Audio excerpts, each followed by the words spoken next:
একজন ক্রীড়া সাংবাদিক হিসাবে মেলবোর্ন ক্রিকেট গ্রাউন্ডে কখনো ম্যাচ কাভার করতে পারবো কিনা জানি না, হয়তো ভাগ্য হতেও পারে। তবে তার আগে একজন স্পোর্টস ফ্যান বা একজন ক্রিকেট ভক্ত হিসাবে যখন মেলবোর্ন ক্রিকেট গ্রাউন্ডে প্রথমবার পা রাখলাম, তখন নিজের মধ্যে আসলে চমৎকার একটা ক্রেজ কাজ করছিল। আসলে যেই ভেন্যুর কথা এত শুনলাম, সেই ভেন্যুতে আসলে প্রথমবার গিয়ে অ্যাজ এ ফ্যান হিসাবে এক্সাইটমেন্ট কাজ করারই কথা। আমারও ঠিক তাই হয়েছে। আই হোপ আমার ফেসে সেই হ্যাপিনেসটা দেখা যাচ্ছে।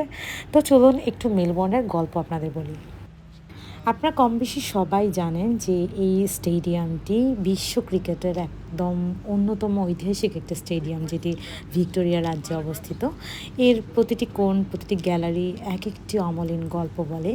এই গল্পগুলোতে আসলে হারানোর জন্যই আমি এই ভেন্যুটিতে যাওয়ার পরিকল্পনা করেছিলাম। যখন সুযোগটি চলেই এলো তখন আর মিস করলাম না। অনলাইন থেকে একটা টিকিট কেটে দেন চলে গেলাম মেলবোর্নের ক্রিকেট গ্রাউন্ডে এবং সকালে 11টা স্লট বেছে নিলাম। সো যাওয়ার পর দেখি আমার আরেকজন কলিগ, যিনি পাকিস্তানি ছিলেন, তিনিও আমার জন্য একটা স্লটের জন্য টিকিট পারচেস করে রেখেছেন। তবে পরিচয় দেওয়ার পরে গাইড এবং সবার সাথে আমার একটা ভালো রিলেশন হলো এবং আমাকে অনেকক্ষণই থাকার অ্যাক্সেস দিল। যাই হোক, এই অনেকক্ষণ থাকার অ্যাক্সেসে আমি পুরোটা এমসিজি ঘুরে দেখলাম। এটা হচ্ছে এখন যেটা দেখাচ্ছি, সেটা হচ্ছে মূল এন্ট্রান্স। এবং আমরা যখন ঢোকার সাথে সাথেই শেন ওয়ার্নের বড় একটা ভাস্কর্য দেখলাম।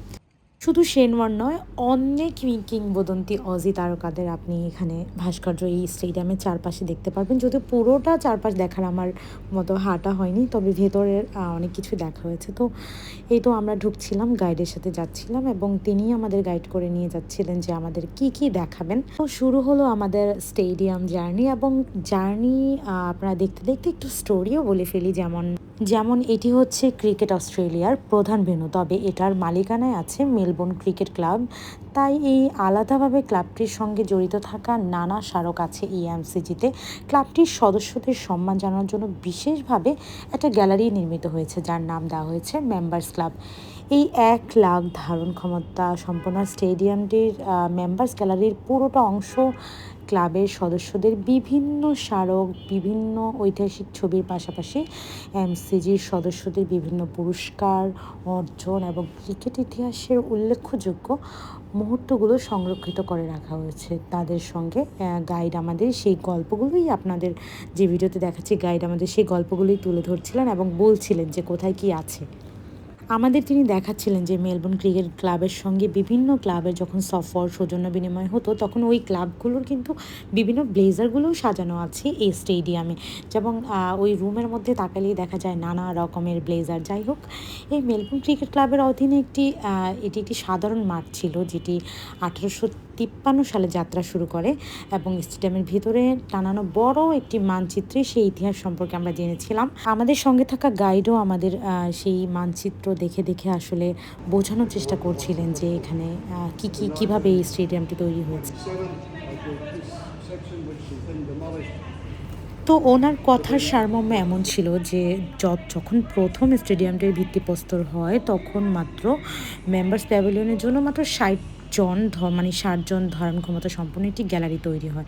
এরপর 1881 সালে নির্মিত হয় দ্বিতীয় প্যাভিলিয়ন, যেটা কিছুটা বড় ছিল, যাতে গ্যালারির পাশাপাশি ছিল একটি বিলিয়ার্ডস রুম, লাইব্রেরি, দুটি রিফ্রেশমেন্টের জায়গা। এটি সাধারণত ওইটার ক্ষমতা ছিল 600 জনের মতো। এরপর ধীরে ধীরে একটি আরও প্যাভিলিয়ন হয় এবং 60 জনের প্যাভিলিয়ন থেকে পরবর্তীতে স্টেডিয়ামটি রূপ নেয় 1 লাখ ধারণ ক্ষমতা সম্পন্ন স্টেডিয়ামে।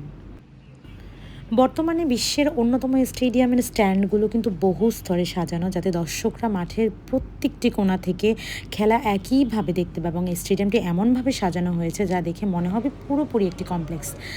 ঘাস দিয়ে স্টেডিয়ামের বিভিন্ন আধুনিক সুযোগ সুবিধার মধ্যে আছে সুসজ্জিত একটি VIP lounge, restroom, Shahrukh corner, honour sport, ছবি কর্নার, স্পোর্টস মিউজিয়াম, বিশাল ইনডোর অনুশীলনের সুবিধা, ড্রাগস রেস্ট রুম, দেন মেডিকেল রুম সহ আরও নানাবিধ জিনিস। আমাদেরকে যেমন এই প্রেস বক্সটা যখন দেখাচ্ছিলেন আমাদেরকে গাইড, তখন আমার অনুভব হচ্ছিল যে একদিন হয়তো এই প্রেস বক্সে বসে নিজেও কোনো দিন হয়তো বা ইনশাল্লাহ ম্যাচ কাভার করব। তাছাড়া অনার্স বোর্ড সহ অনেক কিছু দেখিয়েছিলেন, সেইগুলোই দেখছিলাম আর গাইড আমাদেরকে বর্ণনা করছিল যে এটা।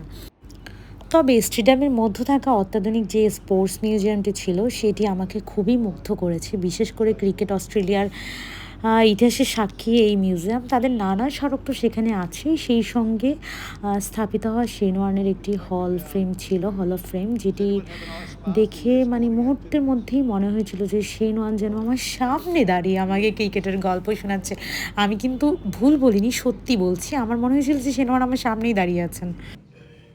ওই হল অফ ফেমটিতে one treasures of a legend শিরোনামের একটি প্রদর্শনী রোজ চালানো হয়, এবং যে প্রদর্শনীতে ওয়ার্নের বিখ্যাত বল অফ দ্য সেঞ্চুরি, ৭০০তম টেস্ট উইকেটের বল, টুপি, স্মারক সংরক্ষিত আছে। এবং তিনি আমাদের নানা গল্প বলছিলেন এবং নিজের ট্যাকটিক্সগুলো দেখাচ্ছিলেন। আমার মনে হচ্ছিল আমি শেন ওয়ার্নেরকে লাইভ দেখছিলাম, এবং উনি আমার সামনে দাঁড়িয়ে কথা বলছিলেন, তার বিভিন্ন ম্যাচের হাইলাইটস দেখাচ্ছিলেন। এই ব্যাপারটা আমার কাছে আসলে দুর্দান্ত লেগেছে। আমি আমার এই ব্যাপারটা খুবই মনে থাকবে, এবং মনে হচ্ছিল উনি জীবিত আমার সামনেই দাঁড়িয়ে আছেন। খুবই মনে রাখার মতো ছিল। সব মিলিয়ে মিউজিয়ামে আমি অনেক সময় কাটিয়েছি। অস্ট্রেলিয়ান একজন আর তিনিও ক্রিকেট ফ্যান ছিল, তার সাথে কিছুক্ষণ গল্প করেছি, কিছুক্ষণ খেলেছি। সব মিলিয়ে আমার দারুণ একটা সময় কেটেছে এই স্টেডিয়ামে। তো এটি ছিল আমার মেলবোর্নের ক্রিকেট গ্রাউন্ডের যাত্রা। ইনশাল্লাহ একদিন এই ভেন্যুতে ম্যাচ কাভার করব। সেদিন হয়তো বাংলাদেশও থাকবে সাক্ষী, যদি কখনো ভাগ্যে থাকে। সেই পর্যন্ত অপেক্ষা করব, নয়তো বা বাংলাদেশের ম্যাচ অথবা কোনো ম্যাচ হয়তো কখনো দেখে বসবো, এবং সেটা নিয়ে বিদায় নিলাম। এবং এটাই হচ্ছে শেন ওয়ার্নের যে ভাস্কর্যটা শুরুতে দেখছিলাম আমরা, নাম্বার 2 গেট দিয়ে ঢুকেছিলাম এবং সেই গেট দিয়ে আবার বের হয়ে যাচ্ছিলাম। তো এই পর্যন্তই ছিল। আবারও কখনো আমার কোনো ভালো লাগার গল্প নিয়ে আপনাদের সামনে হাজির হয়ে যাব। সেই পর্যন্ত আমার এই ছোট্ট পেজ উইন্ড অফ হিউমার সাথেই থাকুন। আর অবশ্যই থ্যাংক ইউ যারা আমার এই ভিডিওটা সম্পূর্ণ দেখেছেন, এবং যদি দেখে থাকেন অবশ্যই কমেন্টস করে জানাবেন কেমন লেগেছে। ধন্যবাদ।